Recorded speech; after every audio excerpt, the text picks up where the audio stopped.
This is the 10-Minute Contrarian Podcast. This is VP. We are a solutions-based podcast, diving into the world of contrarian investing and alternative finance. You can find us hosted on the No Nonsense Forex YouTube channel, nononsenseforex.com, and podcast players everywhere. Episode 48 is brought to you by the No Nonsense Forex Discord forum. I need to shout out the Discord forum again. They're really doing some great things over there. And if you trade, and we pretty much all trade, and if you invest, and we pretty much all invest, you need to surround yourself with the right people. I talk about doing this on Twitter all the time, but a lot of those people on Twitter aren't doing the exact same things you do. The people on the No Nonsense Forex Discord forum are, and there are awesome ideas being shared every single day. We're talking Forex, we're talking buy and hold, we're talking crypto, metals, stocks, technical analysis, all of it. As time goes on, you need to surround yourself with people who are on your team. This is going to become increasingly more and more important down the road. So just do it now. Go to nononsenseforex.com, click on the FAQs. The link is going to be right there. Sign up, dive in. I'll see you there. It is the 10-Minute Contrarian Podcast, and you saw the title. You know what this is going to be about. But to start off, I want to put things into perspective a little bit. Now, this is a bit hard to do without video. It's all audio. So what I want you to do is imagine a spectrum that's just a horizontal line, nothing more, with two ends. And in the very middle, there's a zero. And you have all positive numbers to the right of zero. You have all negative numbers to the left of zero. All right. Now, put a slider right on top of the zero. God, I hope I'm explaining this well. Now, however much money you bring in a month, that's how much you will move the slider from zero over to the right. So whatever you make from your job, from trading, from passive income, from staking, whatever the case is. And then once you're done with that, you need to move the slider back over to the left for all of your expenses. Home, food, transportation, taxes, wife and kids, gas, insurance, repairs, clothing, incidentals. All of those things move the slider back over to the left towards zero. Now, when you're finished, wherever that slider is, let's hope it's on the right side of zero. That's how much discretionary income you have. And you can spend it, you can save it, you can invest it, you can do whatever you like. Now, we say all the time here on the podcast, the best way to get out of a bad situation financially is to simply make more money. And this is true. Far too many channels out there, especially in the personal finance space, talk about saving money by taking things out of the life that you enjoy and scaling back on things, often very unnecessarily. At the end of the day, the inconvenient truth is you just need to make more money. But there is something to be said about that whole process of moving the slider back over to the left. If you can just do that a lot less, you will have a lot more money at the end of the month. And as this crazy decade keeps progressing, this is going to become more and more important. If you weren't making serious moves before, you have to start making serious moves now. And I'm going to say it, one of the easiest ways to move that slider to the left a lot less is to get out of a Western country. So by Western, I mean Canada, United States, most of Europe, Australia, New Zealand, 80% of my audience. You know who you are. But we've had it so good in Western countries for so long, we get this comfort zone factor that we just don't ever want to leave. We see other countries, and every continent not named Antarctica has its cheaper countries to live, but most people are too scared to do so. So as somebody who has seen most of Europe, Western and Eastern, and much of Latin America, I've been able to see both sides. And I can tell you right now, just for example, most people in Latin America, no matter how poor the country is or how poor the country is perceived, they live a lot better than people in Western countries. And that absolutely includes the United States. And I don't really recognize this until I go back home and I see just how miserable everybody is, how they work and they make more money than the people in Latin America do, but at the end of the day, it just doesn't matter because everything costs more. They just never seem to get ahead the way they want to. Oh, and by the way, America has a gigantic drug problem that other countries don't have. It is so apparent every time I go home and I just walk around. You see it everywhere. You ever walk around a Walgreens or a CVS nowadays in the United States? It's a zombie movie. Nobody wants to work anymore. If they do work, they don't take pride in anything they do. Everything just keeps getting more and more expensive, and the people just sit there and take it. And the reason why most people do this is, one, I'm going to say ignorance of what else is out there. I don't say that in a bad way. People just don't know. But what I will say, too, is most people have these irrational fears about changing their situation for the better. And this is everything. I mean, how many people do you know who have been at the same job for 20 years and just complain nonstop about it? You know, imagine trying to get those people to up and move to a foreign country that they have been indoctrinated to think their entire lives was poor and dangerous and, you know, a more difficult place to be. Most people just don't want to do that. But I'll tell you right now, if you have dug your heels into wherever you live right now and you're in a Western country and you have a home and you have kids in school and things like that, I understand this can be difficult.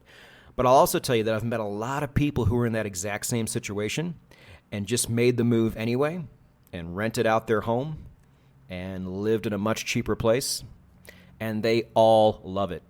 Nobody's going back. Now, oddly enough, I've met a lot of people, especially in Latin America, who have gone to the United States to live for a little while, and the majority of them actually do come back over time.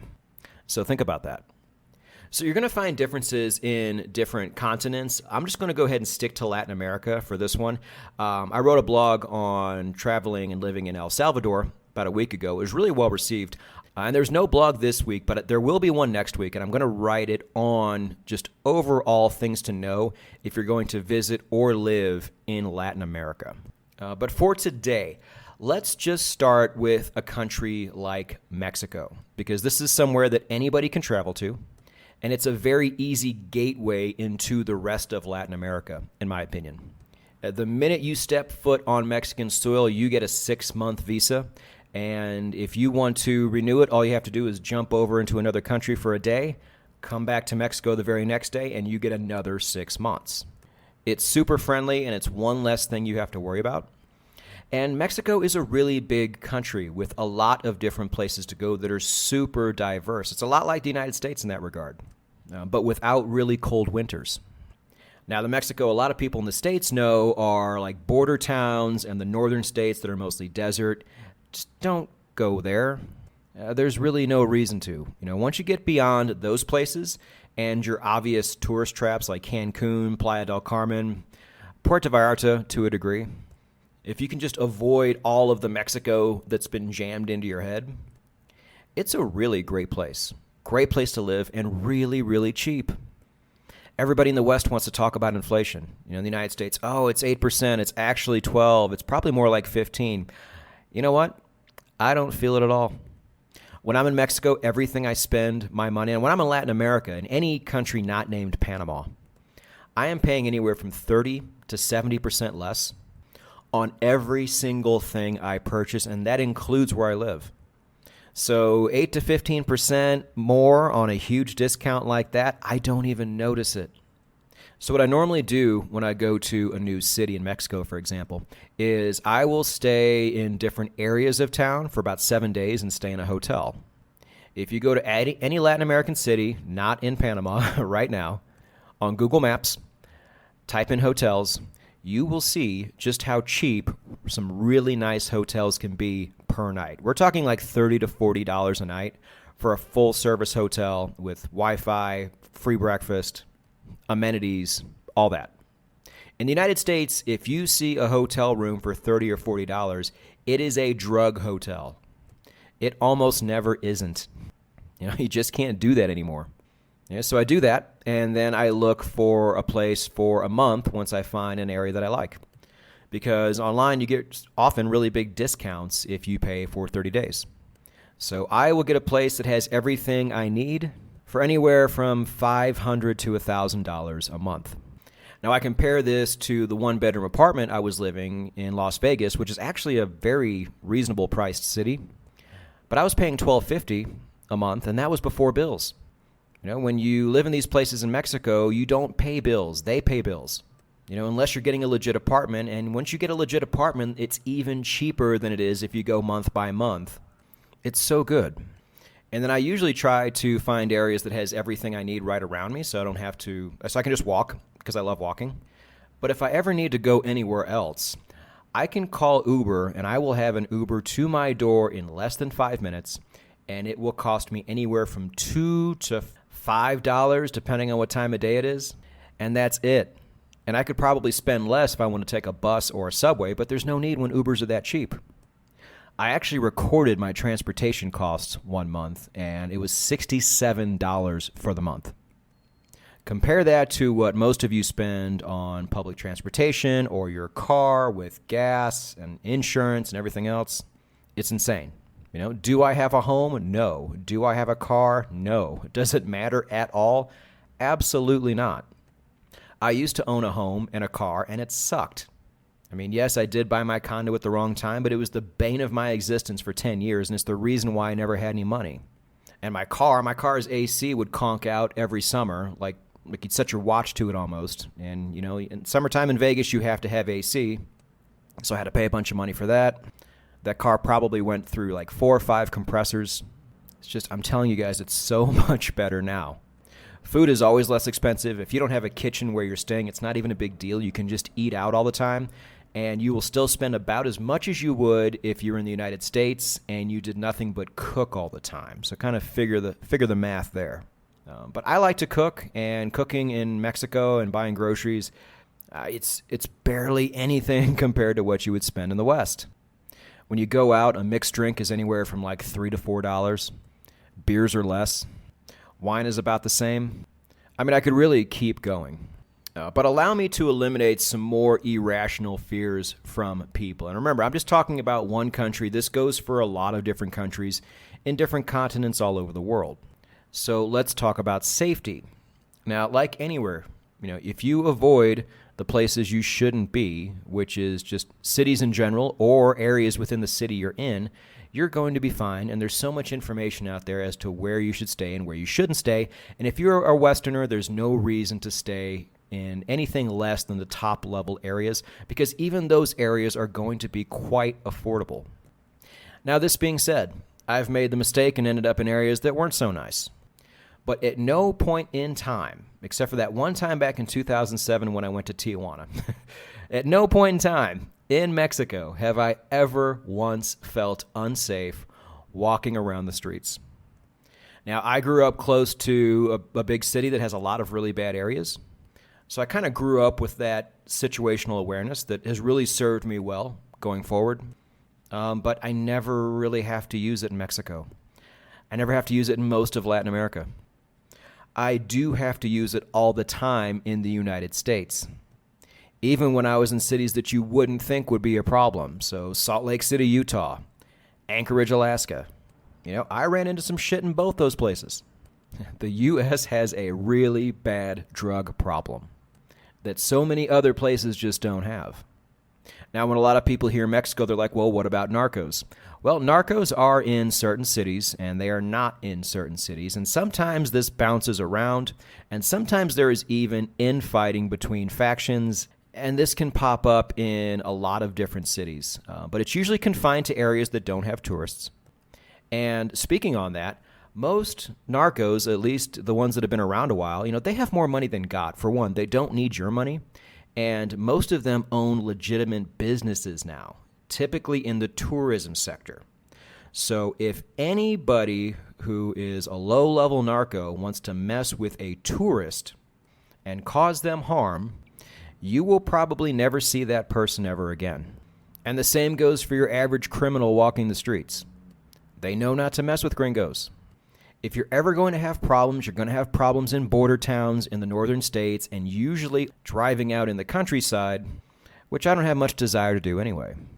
I have found the majority of cities in Mexico and Latin America to be extremely safe. Now, on to the language barrier. If you don't speak Spanish, there is going to be one, but I know retirees that have moved down to Mexico that have never bothered to learn the language at all, and they get by just fine. Not learning a foreign language is inexcusable, by the way. I know people that speak like 4 or 5. If you can't be bothered to learn one, I'm not sure what to tell you. I do remember Tim Ferriss said this a long time ago.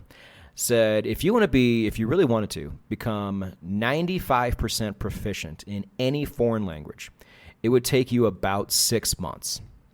If you wanted to go from 95% to 98%, that process would take you about 6 years. Moral of the story, just do the 95%. Now, as far as Spanish goes, I am probably at 35%, but I get by just fine. And if there's ever a situation where I just can't quite understand the person who's talking to me, I'll just come right out and say, hey, look, my Spanish sucks. I'm sorry, I have a hard time understanding you. And they will do their best to meet you in the middle. These are hardworking people who take pride in what they do, and they want your business. So I do recommend you learn the language to a certain degree of proficiency, but you will have more than enough time to do that. Now, everybody out there has a different situation. I understand that, especially with your job. I will say the world is getting a lot more remote now. If you can find a way to do your job remotely in any capacity, you should already be trying to do that. But if you have a job right now, or if you make your money by trading or investing or programming or content creation, whatever it is, if you don't have to be in an office at any point in time and you can be remote, I don't understand what you're doing living in a Western country right now, as expensive as it's getting. If it's the quality of life is going up at the same rate, that's fine, but it's not. The cost is going up and the quality of life is going down all across the Western world. You just have to be bold, make moves, and execute. And here's the punchline.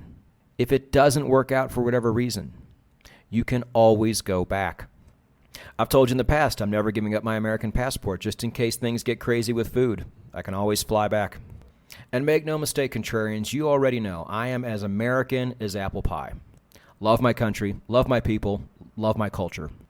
But unless I have to, I'm not going back. For what? To make less money and live worse?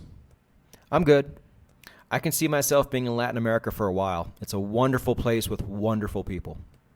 Now, uprooting yourself and leaving the Western world for a poorer country on purpose seems absolutely crazy to most people. I understand that. But very soon, it won't be. I'm telling you right now, the migration is already happening on the down low. When it's all said and done, they're going to learn that I wasn't crazy at all. They're going to realize that I was just early.